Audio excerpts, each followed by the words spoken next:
Hey Booktube, it's Kim at K. Becker's Books. It's very quickly becoming summer here in New Hampshire, so I figured right on the line between spring and summer, I would do the spring cleaning book tag. I was tagged by Hannah at Hannah's Books, and I will link her channel below, but I couldn't find the original tag and the original creator. I kind of dug around a little bit, but I'm not sure if they're making videos anymore, so I tried. I really did.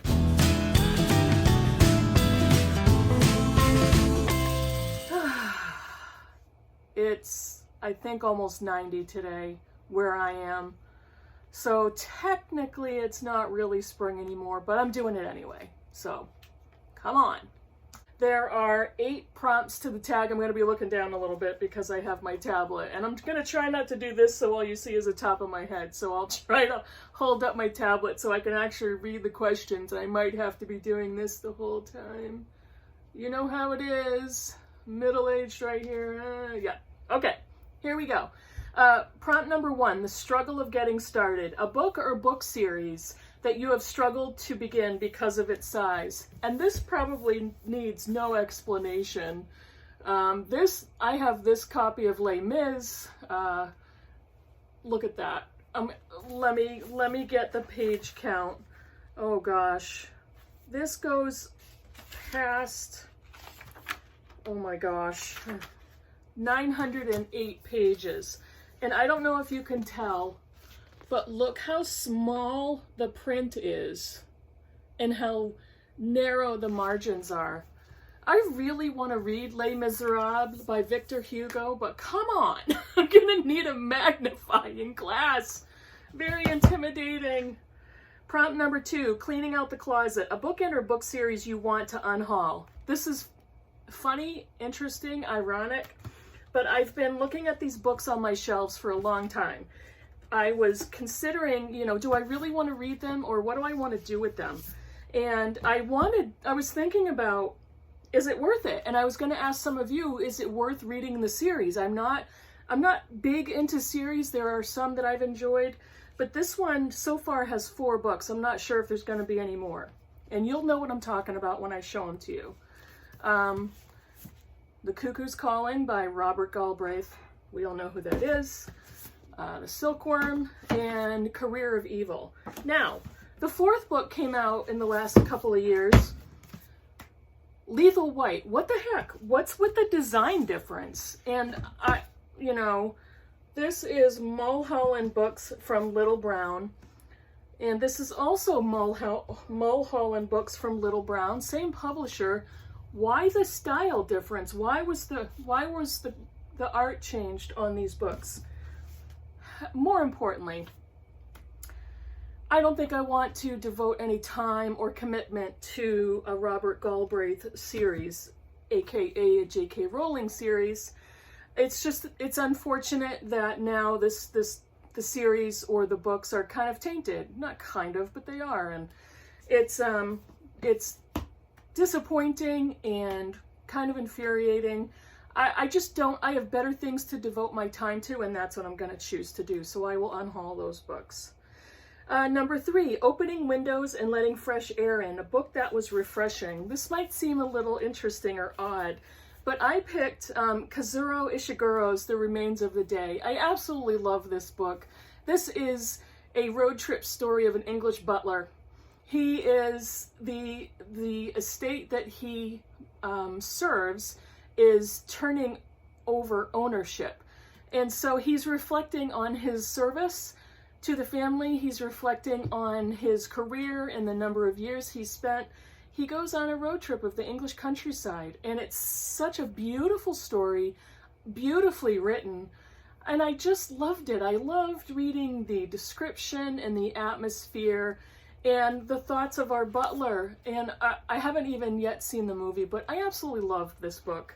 And I always, every time I look at it, I think of sunshine and English countryside and butler, and it's a beautiful book. So I loved it.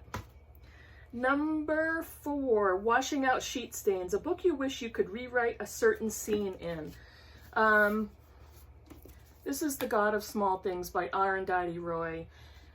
I love fiction set in India. I not only love her writing style, but I just love learning about that part of the world and culture and customs and environment. Absolutely hated the ending of this book. And I get the themes. I get that there is a, you know, there's love laws and who can love who and who can be in relationships with who. But literally, come on. I would rewrite the entire ending of that book, and I'm not going to give it away. It's just, ugh. And it's not for any prudish reason. I just did not see a reason to end the book that way. Unnecessary. That's just my minor rant. Prompt number 5, throwing out unnecessary knickknacks. A book in a series that you don't feel was necessary. I'm not that attracted to series. I haven't read very many. I've read a few, and I don't really have any that I think were not necessary or that I would throw away. So I'm kind of gonna cheat and skip over that question. I wish I had an answer, but I just don't. Number 6, polishing the doorknobs. A book that had a clean finish. One of my favorite books of this year so far, and one of the best books that I've read maybe ever. And one of the books that I loved the ending to is Middlemarch. And I did a whole March of the Mammoths review on this book. And I actually bought another version. I bought a second version. This is a book that I would probably collect if I see any other immaculate used copies. But I absolutely love this book, and I loved how George Eliot ended it. I loved how she wrapped up the relationships, how she expressed to the reader what happened to everybody and where their lives took turns and what the conclusions were. And I don't need a book at any time to have a happy ending and a bow and a happily ever after, but that one was superb. It was a beautiful ending. Let's see, number 7, Reaching to Dust the Fan, a book that tried too hard to relay a certain message. I'm going to put a picture up here. This is The Overstory by Richard Powers. I spent 2 weeks reading this brick of a book last year. I don't remember, year before. I really did not enjoy it. I finished it and was sorry that I spent that kind of time reading the book. I took it out from my library. It's a book about trees, and it's a book about the relationship of trees to humans, and it's a series of interconnected stories, chapters that are masking as a novel. The connections made in the book are tenuous at best, and very clearly Powers has an ecological background where he's pushing for his cause. He's got an agenda throughout the book, and it's conservation, ecology, respect for the environment, all of which I agree with, but it was so heavy throughout the book. I just wanted to read a novel about trees, and the very first section, talking about the American chestnut, was absolutely gorgeous. And so much of the history that he gets into in that novel was very interesting to me. But a lot of the contemporary parts of the stories that he's connecting and the directions where they went, there was some magical realism in there that was totally bizarre.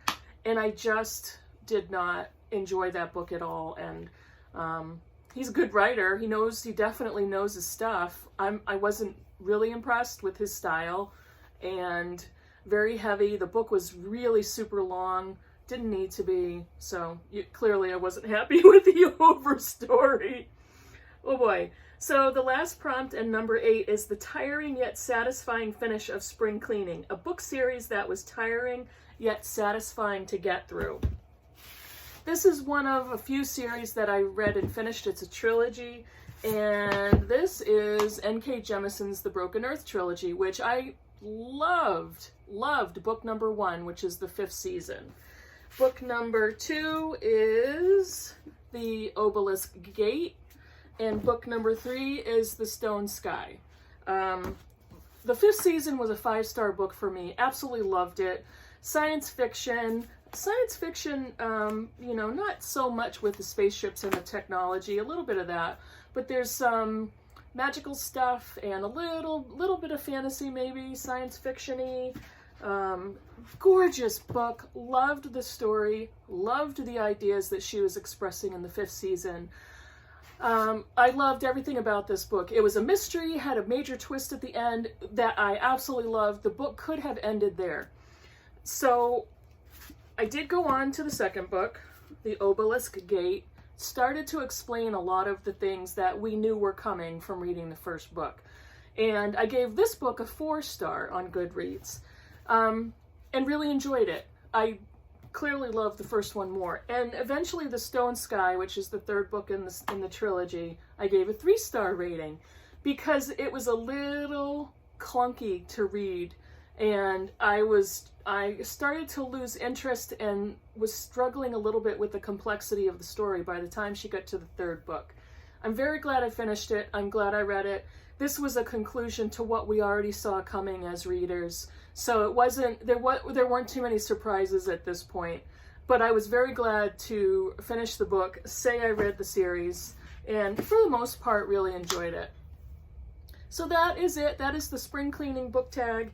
Thank you very much, Hannah, for tagging me. I always love to do tags and love to give my input and my conversation to these. Hope everybody's doing well. It's been a struggle. Reading is a struggle lately, and I know I've seen a lot of other booktubers who are saying the same thing. Whether it's because of coronavirus, which had started with isolation in March, that combined with the amount of time that we've been staying home and trying to work within the boundaries that the experts are giving us, along with everything that's happening politically, especially in the US, and how all of that is bleeding internationally. So it's definitely been a struggle. And I was talking to my older daughter, and she was asking me, hey, how many books do you read in a month? And I was giving her my average, and I'm like, I'm not really even near my low point on my average, and it's bothering me. But on the other hand, it's like, you know what, this is not what I get paid to do. And what's most important to me now is that I'm reading books that I truly enjoy, whether it's to learn something from them or to use a fiction or a novel to escape whatever it is I'm trying to escape or distract my mind with. So that's kind of been my goal with reading. I am reading some really good stuff right now, and hopefully we'll get a few things finished by the end of the month. So I'll have something to talk about in my June wrap-up. I'm not sure I'm gonna. But I do have a book haul coming, so keep an eye out for that video. Write a comment down below if you have anything you want to talk about from this tag, and subscribe if you haven't already if you'd like to do that. Thanks so much for watching, and I will see you in the next video. Bye!